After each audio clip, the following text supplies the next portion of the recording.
Thanksgiving at the Ortega household was always a lively get-together.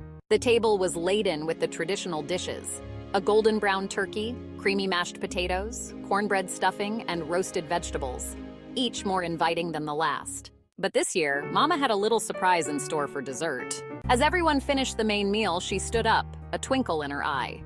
"I know you're all waiting for pie," she began, "but I thought we'd try something different this year." She disappeared into the kitchen and returned with a large platter covered in a warm towel. The sweet, spiced aroma that drifted from it was both familiar and surprising. The family leaned in as Mama unwrapped the towel to reveal a stack of pumpkin tamales. Their soft, golden exteriors were sprinkled with cinnamon, and a drizzle of honey glistened on top. Everyone took a tamale, its warmth radiating through the corn husk. One bite revealed a sweet, delicate filling, a blend of pumpkin, brown sugar, and hints of nutmeg that perfectly captured the autumn flavors.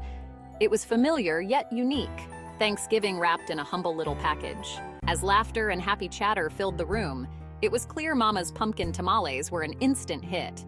Thanksgiving would still have pie, but everyone agreed that this Thanksgiving had been truly special. Subscribe for more.